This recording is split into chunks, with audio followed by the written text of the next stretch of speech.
有沒有人最近每天起床的第一句話不是感謝主，而是又要上班了？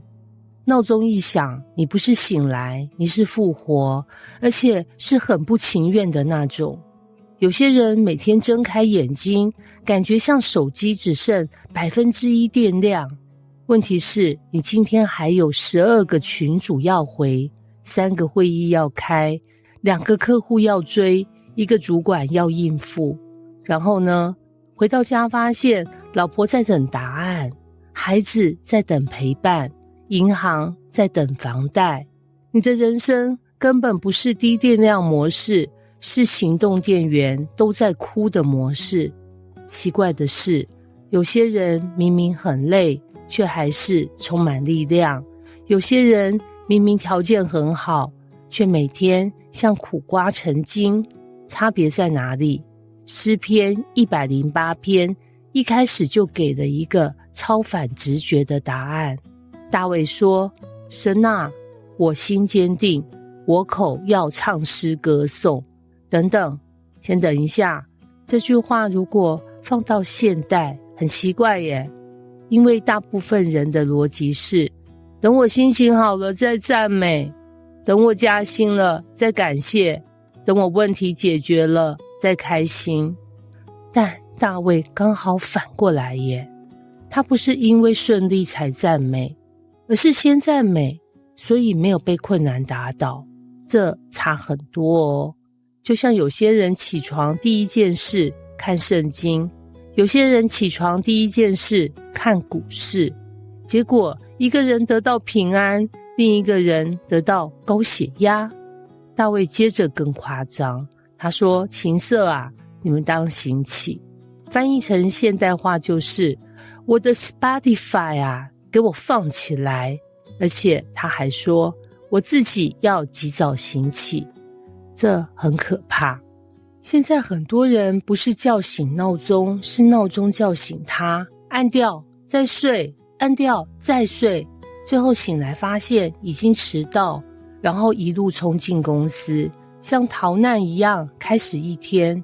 但大衛不是被生活推着跑的人，他是主動決定今天用什麼心情面對人生的人。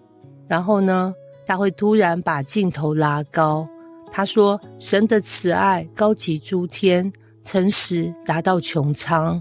這是什麼意思？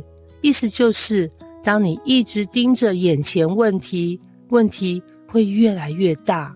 當你開始看見神，問題還在，但比例變了。就像你近距離看蟑螂很可怕，但從101大樓看下去，蟑螂根本找不到。很多時候不是問題變小，是神在我們眼中变大。接下來話鋒一轉，大衛開始講打仗。以色列周圍都是敵人，以東、摩押、非利士，聽起來很陌生，對不對？我幫大家翻譯，現代版叫房貸、物價、通膨、主管、客戶、同事、考試、業績、流量，每天都在圍攻你。今天解決一個問題，明天又冒出3個。你以為人生像打地鼠，結果發現地鼠是無限生成。然後呢，最精彩的地方來了，大衛突然問：誰能領我進堅固城？有沒有發現，連大衛都會害怕，連打敗巨人的人都有不知道怎麼辦的時候。所以如果你現在很迷惘，恭喜你，你很正常。問題不是害怕，問題是害怕的時候往哪裡跑啊？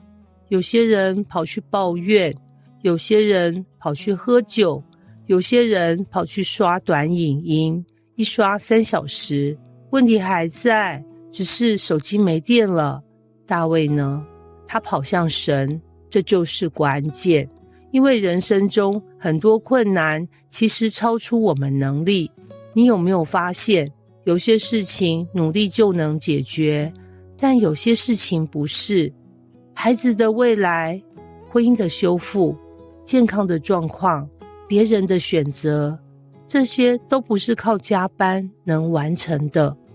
所以大衛最後說了一句超經典的話：人的幫助是枉然的。